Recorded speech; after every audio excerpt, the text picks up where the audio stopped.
Hey guys, happy Saturday night. So, I'm going to get back to reading some FACTnet. And we're going to start with the last time it was Mike Heckle, and things he said as the whirlwind. This time we're going to go with George Jordan, who is the pastor in the Philippines, who I recently had put up a video about him being engaged when he's not yet divorced. Reverend G.R. Jordan, okay? This was his very first post on May 30th. It was almost 20 years ago. It's just shy of 20 years ago, 2004. And he just says a little bit about himself. I've been with NTCC for almost 30 years. I've been a minister for a little over 23 of those years. So he goes on and talks about normally, he prays when someone leaves. And he said, I pray for them that wherever they go, they will get into a good church and serve God. Over the years, I've thought of different ones quite a bit and prayed for them. I know that I'm not alone in this. I've heard many others say, do you remember so-and-so? I wonder where they're at. I always like them, etc. But then I hear about these statements made by some of the same people that I prayed for, loved, and honored, and thought so much of, and it causes me to wonder, are they so far away from God that they now believe that it's all right to lie? Or have they forgotten, or has the devil clouded their minds so much that they actually believe these things are right? Now, up to this point, he's referring to mostly people who were just telling their stories, who were just telling their experiences. Okay, so just take someone like me and multiply it out. And it is on a big open forum about cults.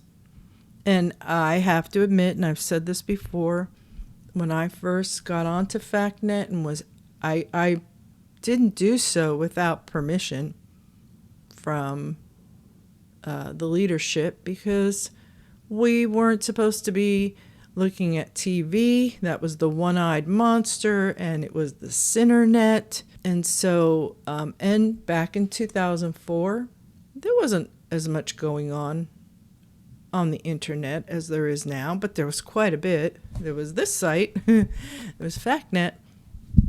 And so it all started, I'll say it again, because one young lady answered a question on the forum about someone who was looking for information about the group because a family member had gotten involved with them and they were concerned.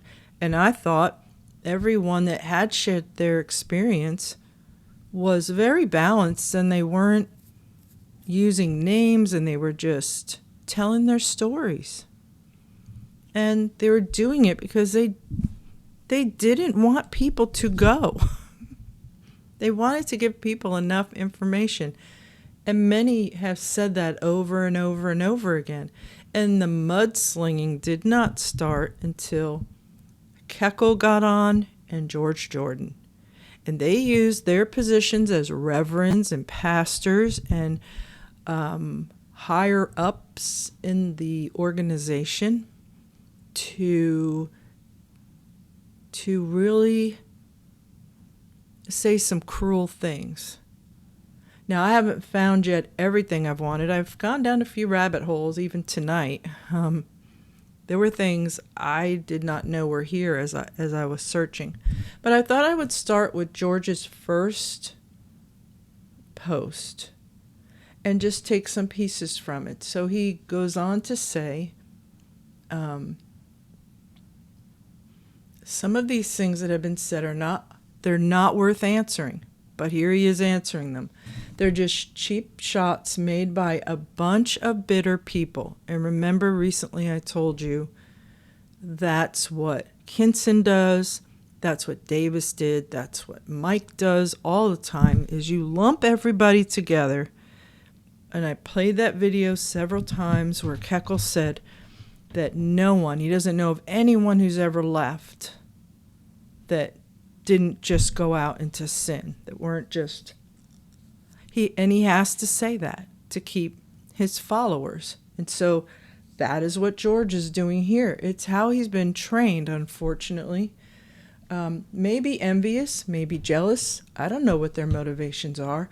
I will not try to answer these other than saying, in all of my experience, every time, he says, in all of his experience, that someone leaves and begins to talk about their newfound freedom in Christ, it simply means one thing. I found a church that justifies my sinful life, allowing me to live the way I want to. But I want you to know, real freedom in Christ is freedom from sin, not freedom to sin. Oh, brother. So he's doing the same thing here, because this is inbred within this group. They are trained like seals to say this every single time. I don't think that what I'm going to say is going to change any of these bitter people, but for those seeking the truth, I honestly and sincerely hope that you will read what really happened and is happening. Okay, so we're just setting up a little bit of background here. He came out using his position. I mean, he did. I think everyone appreciated that he put his name to what he said, whereas Mike Heckel was a coward and went behind the whirlwind for quite a while before. And I was trying to find where he was outed. I'll eventually find it. But George, at least, came out as himself. So whereas he said, just like Heckel did in his, as the whirlwind, well, I'm like, everybody stop, only those things that are of good report. And then he went on to just tell lies and make accusations and make assumptions. And here is this man of God high up in the organization at the time, on the board and everything, married to the founder's daughter. And so George comes out, the same thing. I don't want to answer all this, but, here he is on July 4th, 2004. And he mentions a lady, and he says, I would have liked to have ended my days thinking well of you, hoping and believing that you were serving God somewhere. Also, I would have liked to have retained the good memories that I have held dear all these years, instead of them being destroyed by all the bitterness and deception that you have exhibited in your postings. Then he says, even if everything you said was completely true, you still stand guilty before God for casting a stumbling block. If one babe in Christ is turned aside and destroyed by your words, I would hate to be in your shoes when it comes to stand before God. Jesus said, but whoso shall offend one of these little ones which believe in me, it were better for him that a millstone were hanged about his neck, and that he were drowned in the depth of the sea. So let me interject here. So he's saying, even if everything he's saying is true, so basically, no one is ever supposed to tell anything. That's called enabling. That's called being an accomplice. If things are wrong, you have to speak up. If you're able to speak up, you speak up. But that is the MO of NTCC, is to do their little voodoo magic with the scriptures, so that you're left saying, well, I have to tolerate this, because to go anywhere else is to be outside of God. But if I do dare to leave, and things happened, things weren't right, and I want to keep other people from going, if I say anything, then they're going to come out and say to me and say to all the other followers that, okay, so maybe if what you say is correct, but it causes a stumbling block. No, you are the stumbling block. You and your group. You and your group are the stumbling block for babes and old people and everyone in between. And then he says to this person, not only have you set out to destroy, but others are in league with you who have posted under several different aliases. So here he is. Even if everything you say is true, if you cause a stumbling block, here's the thing. They still say stuff like this, only their concern isn't about affecting babes in Christ. If it was about affecting babes in Christ, then George Jordan would not be over in the Philippines making eyes at a woman who is not his wife when he's not divorced yet and asking her to marry him. And though this event has happened 20 years in the future, isn't it interesting how George's words maybe are coming back to haunt him? Because he's not the only one in this group that has done such a thing. He's not. And he made accusations against people here on FACTnet. We'll get to a few of those just to set up background. But it is interesting that he came out on FACTnet as if he was the arbiter of all truth. And he's worried about Babe stumbling. I don't know what happened to George along the way, but he clearly is not concerned about that now. Babes could be anybody to me. A babe in this case, in his up-to-date 2024 situation, is everyone in his orbit that is becoming collateral damage, really. And we all have to think about that. But to me, collateral damage can also be what is caused if you don't speak up for other people. For other people, and to put something out there to make people realize, I need to give this a second thought before I attend this service or before I continue attending. I need to think about how my family has been affected by this group. How my friendships, are they even real? If I leave tomorrow, will I find out those friendships are not real? That's causing a stumbling block. It's those things that create the collateral damage. I think about that just having been in the group. I can't get away from that because I look at my girls and I think they are collateral damage. And things that they were, positions they were put in that they should not have been in. Especially being pumped and primed and made ready to be a preacher's wife at a young age. My daughters told me about several that were 14, 15. Where are we living? What are we in America? What is happening?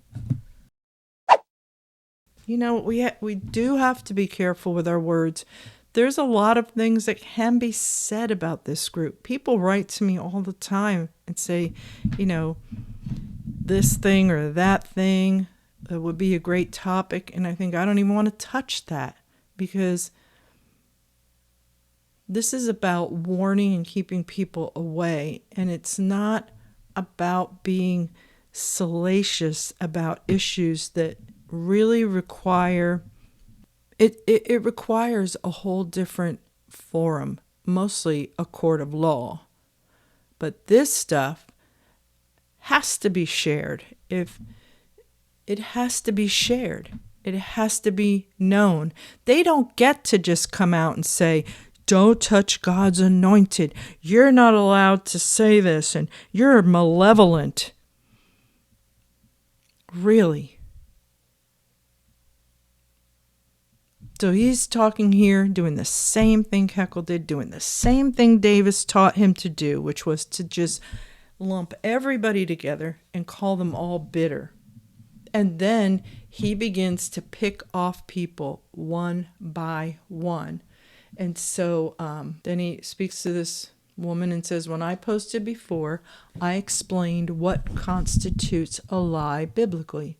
Since then, hearing and reading things from you and your cronies causes me to wonder if you believe it is all right to lie. The more you and your cronies post, the more ridiculous the statements get. Especially that poor woman, and he mentions somebody's name. It is obvious she doesn't have a clue to what she is saying. All this foolishness about where do pledges go, how are they spent, as if it was any of her business. Guess what, George? When you are someone in a church, in an organization that takes up pledges, you do have a right to know where they go. You do. And I'm trying to find out right now, how much can the public find out and request of groups like yours? And George continues. Let me fill you in on one little bit of verifiable information. If you combine every pledge that NTCC has ever received, it would not even be close to the amount needed to pay for this is what's important to George, because this is what was important to Davis. What do you say? It would not even be close to the amount needed to pay for the new chapel and educational building in Washington, not counting the score of dorms and other buildings, nor the $2 million or so that had been spent on the national campground. Can you even comprehend him sitting down as a reverend, as a man who's been a pastor and a missionary, and talking about all this money's been taken up? Has any of it mentioned been used to go to anything mentioned in the New Testament? Anything. Or anything mentioned in their bylaws, in the purpose. If you go look at it on their website, it's right there. So money towards orphanages and towards retirement place for ministers. And yet, whenever you hear Keckle, whenever you heard Davis talk about ministers wondering about their retirement, they're like, just work harder. You just need to work harder. Meanwhile, these dudes are flipping homes and everything, dealing in real estate, getting all the dollars.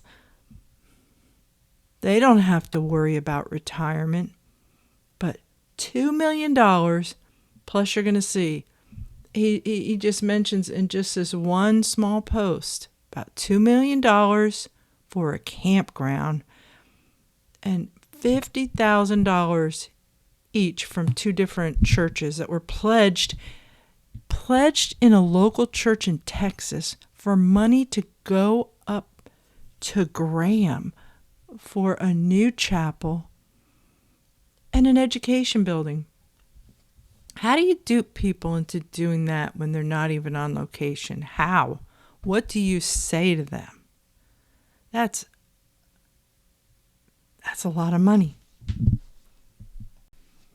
They could have taken that money and absolutely used it to fulfill things that are actually in the Bible that they say they believe, or to go support a missionary who cannot work usually when they're in an overseas location. And that opens a whole other thing. Why do you have to have Americans go to, let's say, the Philippines? Why is George Jordan even there? Why is Cantrell there? Why?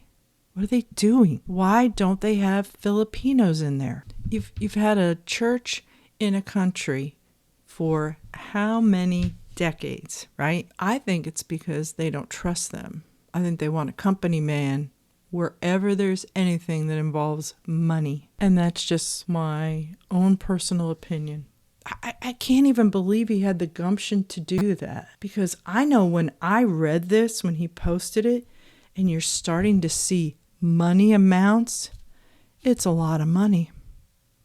It's a lot of money for all these buildings. And you're looking around when you're up there in Graham, you're like, there's the Lena Limpert building, and then there's the little chapel with the baptismal, and then there's the office, and then that got renovated. And then the educational building. It's a huge building with lots of space. Then they tore down the fellowship hall and put up the new chapel. And money was not spent wisely. Who in the world needs gold leaf covering? You look at that podium they're standing at and all of their live streams, that's gold leaf. Why couldn't a new chapel be plain and functional? Why is it all about aesthetics? Is it because that's what's important to the people who thunk up this whole organization? What's the point of chandeliers and everything?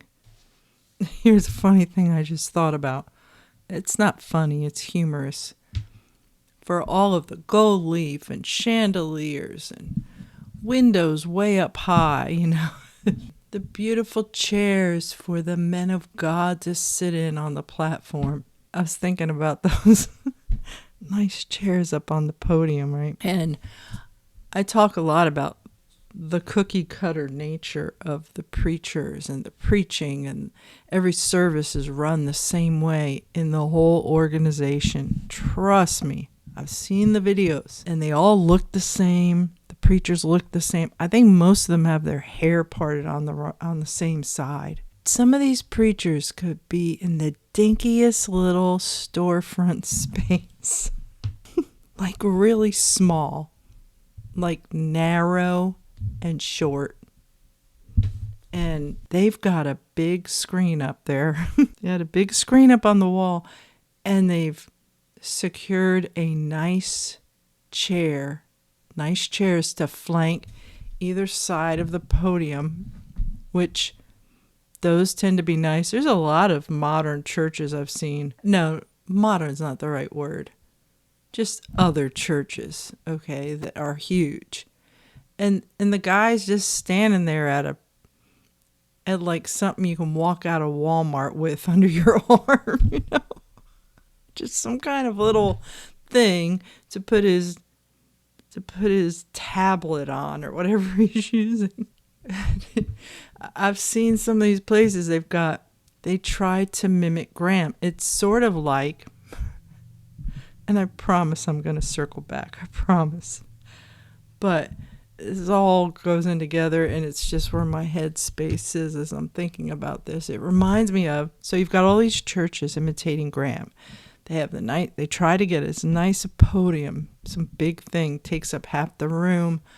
They've got a drum set in the corner, and the pastor goes and jumps on it, and he like does that bang, bang, bang, bang. That's the beat. And it's really loud, and it drowns the singer, and it drowns the piano if there is one.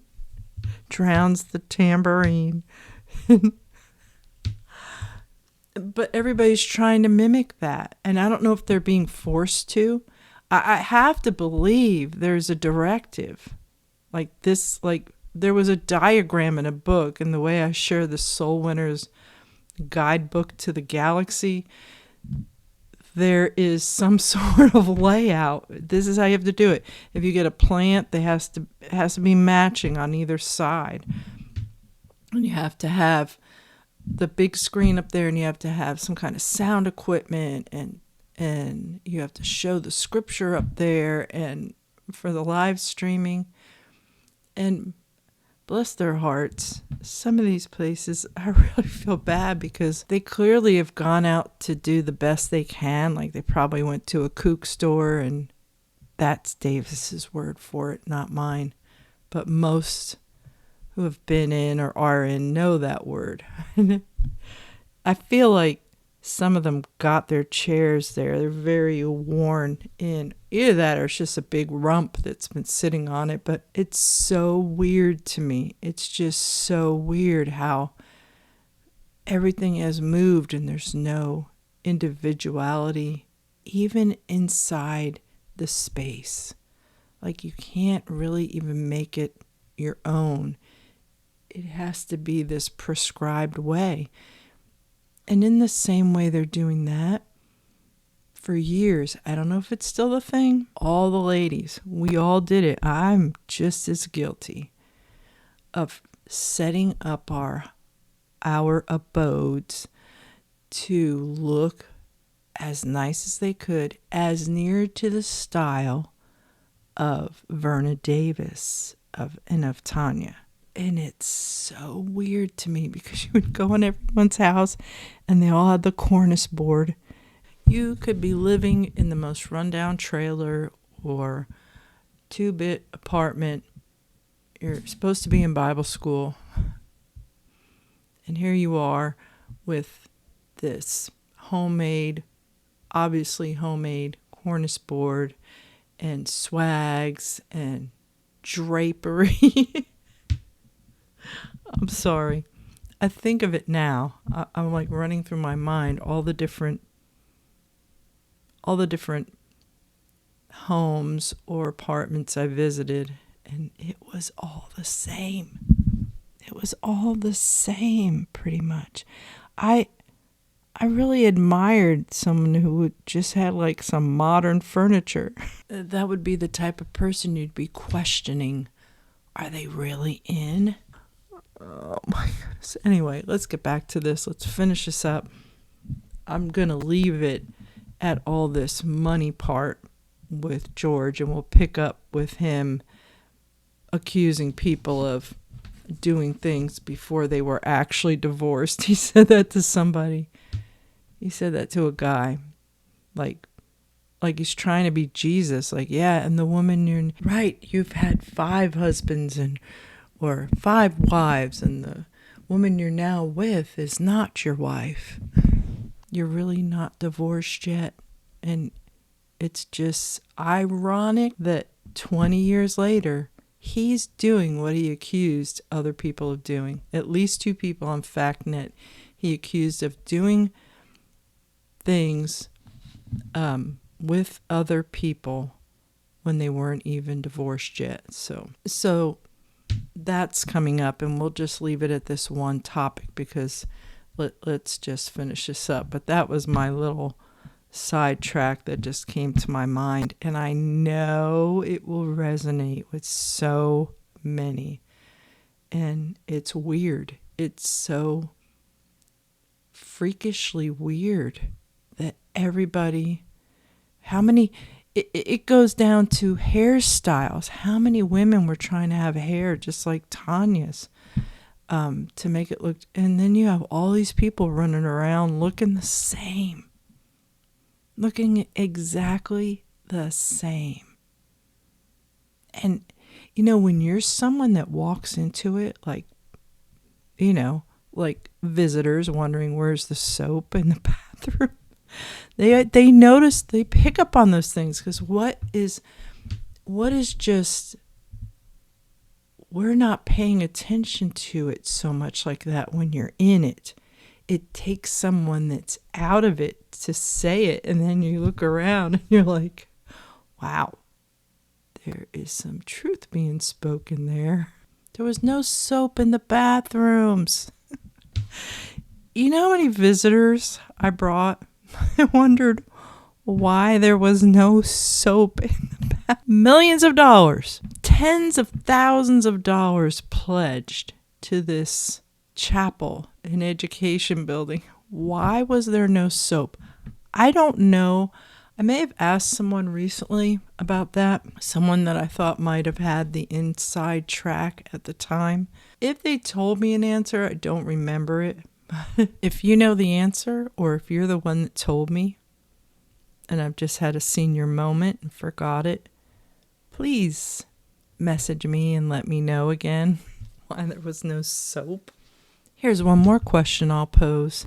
I don't remember if it was, I think it was 1992 at one of the conferences we went to, and we went without the kids. Might have been the first one we went to. And we stayed, this would have been 1992, we stayed on the campus in one of those rooms. And we went into the bathrooms there across the way. And it was open bathrooms. And I'm wondering, like, Eli Gazang couldn't have conjured up a piece of plywood to throw up, or hang some hooks and a $1 shower curtain or something between the toilets. You know, you got women that have their time of month, and you walk and you trek over there, sometimes in the rain and the mud, and you get in there and it's like, oh man, I gotta do some private business, and the doors opening and closing, and the same with the shower. So, you know, I was trying to be creative about it and go like a little bit later at night to take a shower, just, you know, to not be in there when everyone else was. And I didn't know how the water worked. Like, was it going to run out? Was it going to be hot? Was it cold? I don't even remember that part about it being hot or cold. It was just the whole open thing. Like, man, even in the military, we had stalls with a door. I didn't even care about a door. Just put a board up. You can't afford that? What was the reasoning? Who mapped it out and said, those ladies don't need a wall. They don't need a partition is a better word. They don't need a partition. I don't know. The weird places that money was scrimped. And yet, gold leaf. Yeah, the conference, I think after a bit, after 2 times on the camp, it was never again. Because, you know, the weather can be miserable, everything. And, you know, you had to dress up all the time. Anyway, I'm getting sidetracked. I think I'm going to call this whole video, or this whole audio, sidetracked. For all the times someone asked me that, I mean, more times than not, they wanted to know why there was no soap in the bathroom, and why did the men and women have to sit separate? Even though they really lightened up on that once we had visitors up there. I don't know what they do now. Conferences, I've seen the pictures and the videos. They're split. They're split up. The business then is not about reaching anybody. It's just not. The proof isn't there. So let's go on with this. We're going to jump down a little bit, and someone asked George on July 5th of 2004, "You are full of hot air." Well, they didn't ask him. They told him. Anyone who has been to the National Campground knows they have not spent $2 million on it. And even if they did spend that much money on the campground, why? It's only used twice a year for a total of 10 days. Wouldn't it make more sense to use that money to support struggling works and pioneer works rather than some stupid campground in the middle of nowhere? How do you think they got the millions it took for the new chapel and education building? Most of it came from pledges. I know the church in Killeen pledged $50,000 to that building fund for a building. For a building. He's saying here the National Campground was the answer and is one of the greatest blessings that ever happened to NTCC. And I know that outsiders cannot relate to this nor understand this, but there it is. One of the greatest blessings that ever happened to NTCC. You also mentioned Killeen pledging $50,000. Yes, that happened about 7 years ago. I was there when Reverend Cemento, the pastor of Killeen, made that pledge. During that conference, 2 of our churches pledged $50,000 each. And that is a tremendous amount of money. And to my knowledge, never before that, nor since that time, has any of our churches pledged such large amounts. Pledges were received for the new chapel and later for the educational building, but the amounts received in those pledges were not even close to being enough to build those buildings. Again, I say that if you went all the way back to 1969 and added up all the pledges that NTCC has ever received up till now, all combined, there would not be enough to pay for those two buildings. That is fascinating. That is a boatload of money. That is a lot of money. Nowhere is the exhortation found to go and build buildings. Nowhere. They're not needed for this group. They weren't big enough. I think last year, if I remember correctly, there were only 9 graduates. And now there's scuttlebutt about Keckle starting another branch of the Bible school in Arizona, where he just bought a house. He said that. Why? And for all the ways that Keckle said, oh, the one in the Philippines, I had told them they're just like us. They're one of us. Really? Okay, so there's never been news of where have the people gone that have graduated? Have there been graduates? And I'm not even talking about after the pandemic or after McDonald passed away. Over the years, did you ever hear once about, there's one dude up in Angeles City. There's that pastor, and there's Jordan in Cagayan de Oro. And so where are all the pastors?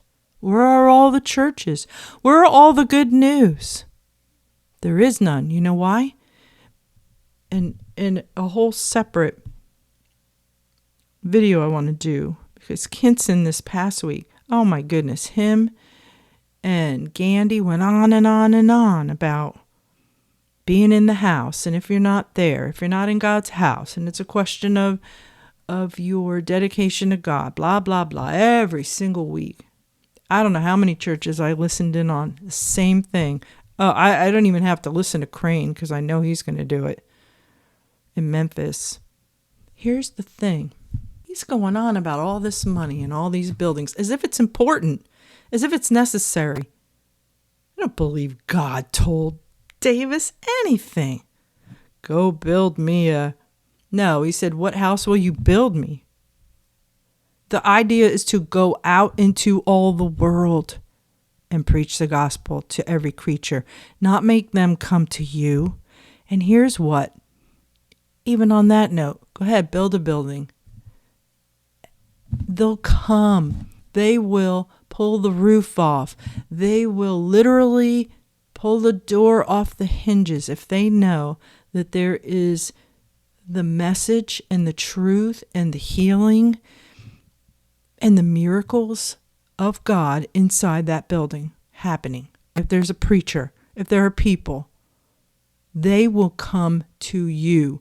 You don't have to knock on doors like a Jehovah's Witness and call it soul winning 1 day a week and force all these GIs and tell them they have to be in service all the time. You don't need a dumb building, and they are dumb buildings. Because if you have nothing going on, you're no different than all the other organized religious groups that have buildings, big, beautiful buildings. What has a building ever done for anyone? Nothing. Nothing. Because if you really, really, really, really, really have the truth and you have proof of that, you won't be standing there ridiculing, condescending, mocking, yelling, and screaming. You won't have to. You won't have to. But these people think yelling and screaming is it. But right here, George just, all he's talking about is buildings. Buildings and bitter people that leave. Buildings and money, pledges. $50,000. Why would a church that isn't even up in Graham. How do you get those people to give money to a building program? Not even to missionaries. 50,000. 50,000 here, 50,000 over there. You can't even. I dare anybody to tell me how this should be a thing. That's disgusting. How he wrote that and didn't look back and say, oh my goodness, that sounds terrible. I just talked about $100,000 in pledges, and it went to 2 stupid buildings. And then he's talking about it as if it's, yeah, well, that still wasn't enough. Let's proceed. Okay, this person wrote right after that, Mr. Jordan, I don't understand. Is New Testament Christian Church focused more on saving souls or more on building more buildings? Okay, so this anonymous person came out and responded to the person that asked about, is NTCC about buildings or about souls? And this person said, get a life, get a clue, get over it. You think you know a lot about NTCC. I do not care how many years you were there. You don't know as much as you think you do. I'm so tired of you and others running off at the mouth about things and then jumping down other people's throats about their defending NTCC. NTCC is about getting people to the altar, but you must have an altar to take them to. A building to house the altar is a good idea. A building to hold classes to teach the preachers is a good idea. Except here's the problem, Mr. or Mrs. Anonymous. There already were buildings. There was a fellowship hall where classes were held. There were offices where classes were held. You can have classes. They had classes in the chapel, in the Lena Limpert, in the library. There are plenty of buildings to have classes in. And about getting people to the altar. Is the altar a biblical thing in the New Testament? It was done away with the new covenant, right? In fact, I'm trying to remember this past week, it was either, thank you, Brain, for remembering that. It was either Kinson or Gandy. I think it was Gandy that talked about the first time an altar was introduced in churches. And it was after the 1700s. I want to say it was in the 1800s, but I'm not sure, so I'll say 1700s. That's 1700 years after Christ. So everything about NTCC, a lot of things about NTCC that they do, that they believe in, are not real things. Okay, guys, we'll end right there for now. Have a great rest of your weekend. And my hope for you is that, as always, don't have to take my word for whatever's written, whatever I shared. You can search it out yourself and see it in the full glory of its context. And do whatever you have to do to be convinced either way.